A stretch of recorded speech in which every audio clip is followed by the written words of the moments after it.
Their early shows showed a small following of fervent fans from the suburbs, dubbed the Bromley contingent.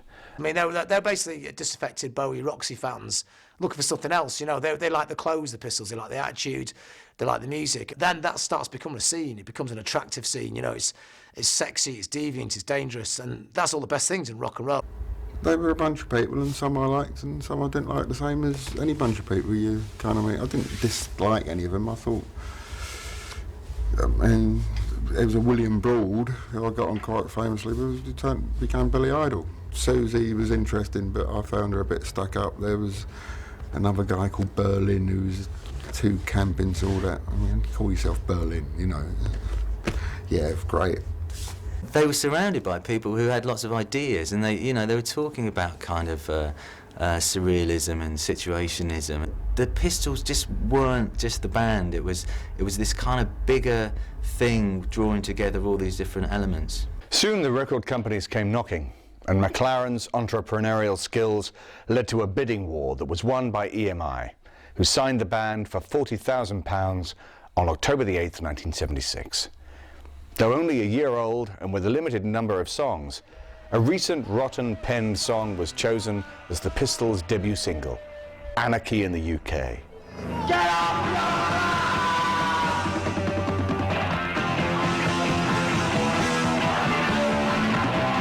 Within 3 minutes, Anarchy in the UK was a snarling introduction to the band and everything they stood for.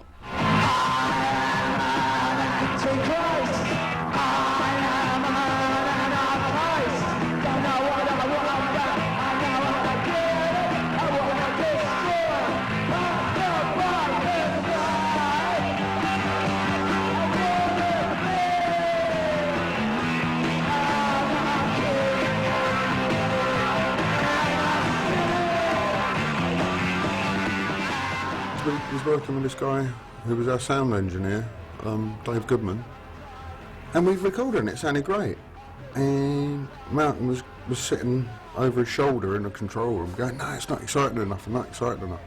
And we ended up going over and over and over this bloody song that's getting faster and faster and losing all the groove and just sounding wrong. We must have played it 200 times over the space of a week.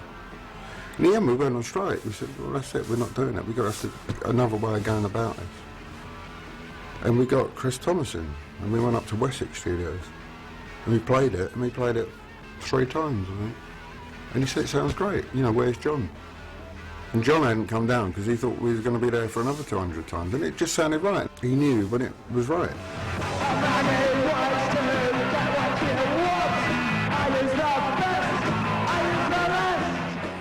It's something that really defined John Lydon's style of writing, you know, for us, because even though on one remove it's very in your face, you know, Anarchy in the UK and all these fantastic catchphrases that throughout the song, but on the other hand, it doesn't give you a nice pat answer at the end of the song. Is he saying, I want Anarchy in the UK, or is he actually saying there already is?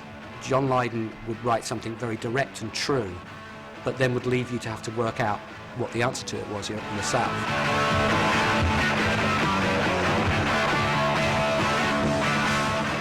I remember I heard it in '76, and when I was a kid, and just like, this is amazing. It's just such an amazing wall of sounds. You're into it straight away. The lyrics are just fantastic. You know, everybody complains about Antichrist and Anarchist, but you know, come on, what do you want? It's not poetry, it's rock and roll.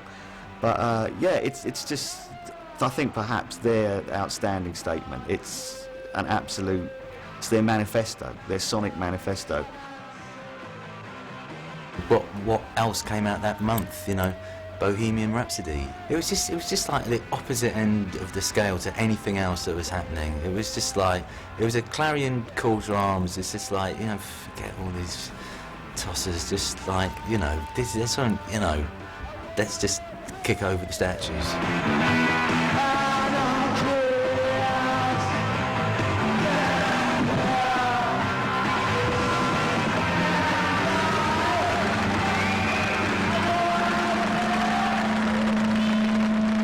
The single gave the Sex Pistols their first TV coverage when they were booked as a last-minute replacement for Queen on the London show Today on December the 1st, 1976. It was an appearance that was to seal their notoriety. Went on, started doing the TV show, and Bill Grundy came on the set, and it looked really bad attitude, you know, and started goading us.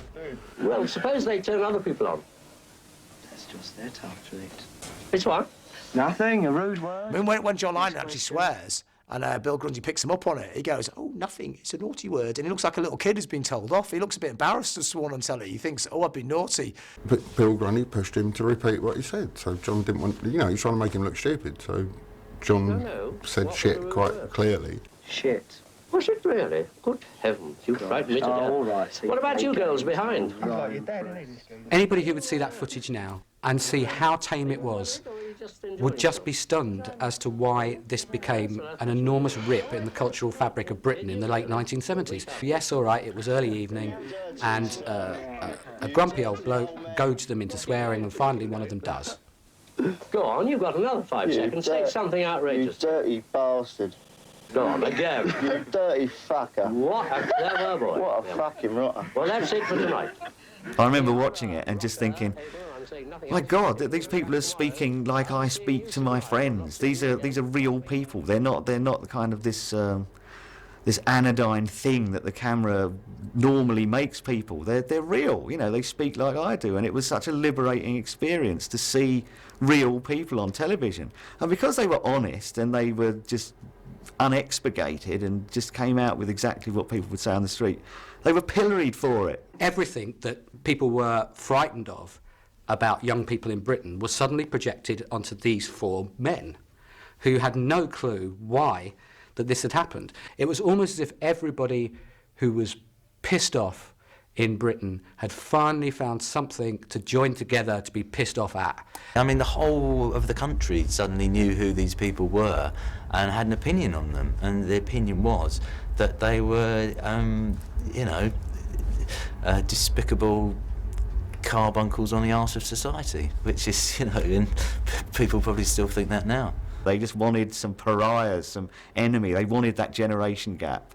They wanted to bite their pipe stem like their father did when the Rolling Stones came on the television. They wanted to be parents.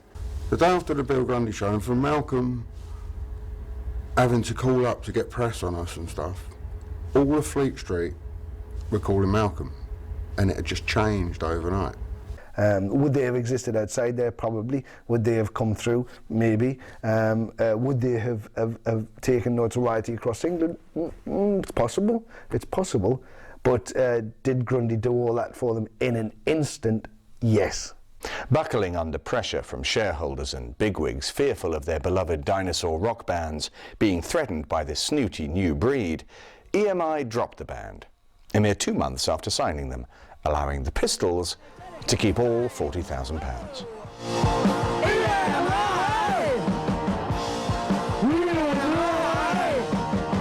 Yeah, some of the bands on EMI were complaining about having the Pistols on EMI, but you can't. They're not going to get the band dropped. I mean, if EMI could see a way of making money out of this, they'd have carried on doing it. But I think they thought this band's backed up into a corner. They're going to get nowhere. We're getting loads of flack.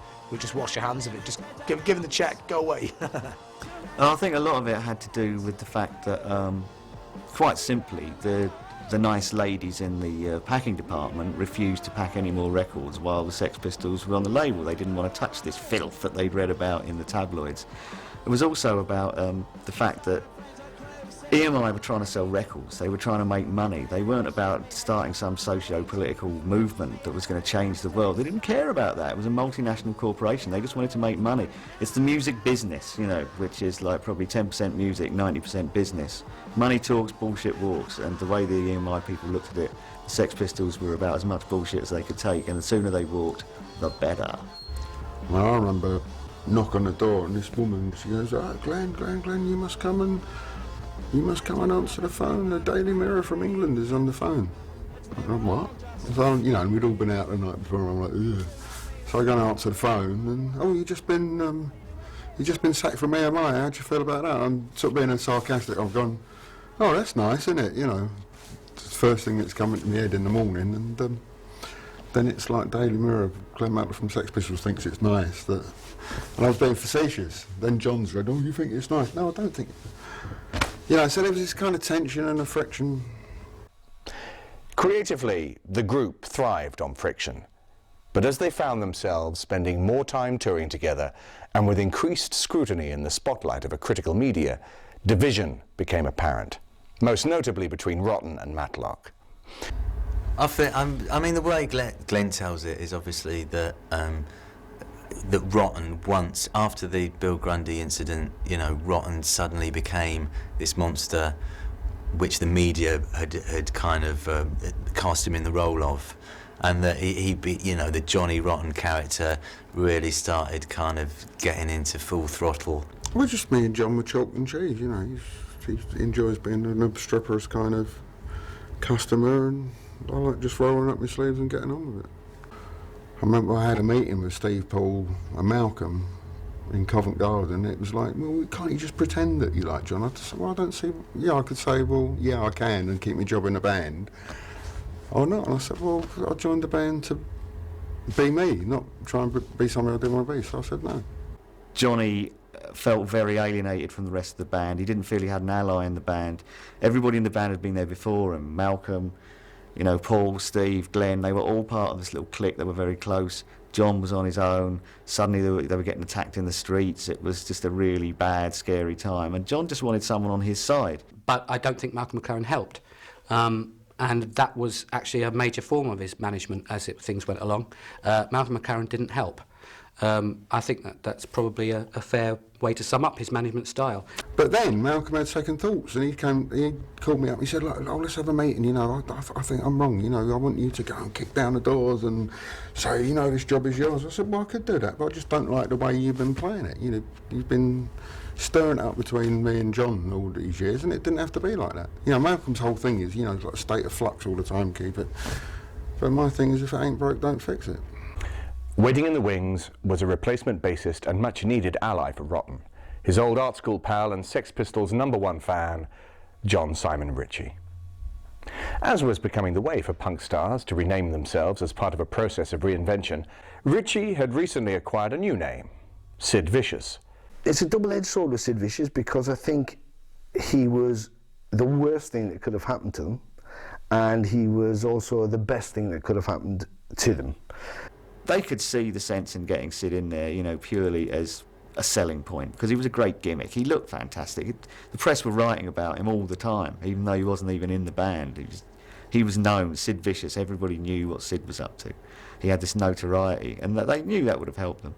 But yeah, I think musically they suffered for it. Lemmy, he's got a great story about Sid. He was saying Sid used to stay in his flat because he had nowhere to live. And he said he came, because he come run up day one excited to Lemmy, you never guess what? I'm with the Pistols now. And Lemmy goes, "What? You roadieing for them?" And he goes, No, I'm playing bass for him. And he goes, "You can't fucking play bass. You're the worst bass player ever." Because Lemmy had been trying to teach Sid how to play bass, and Sid just couldn't do it at all. He couldn't really play bass. He had one bass riff apparently, which was the Dee Ramone riff, which went da na na na na na na na na. That's what he could play. Whether that really mattered when you watch the Sex Pistols live is a different matter. Look at that, a living circus.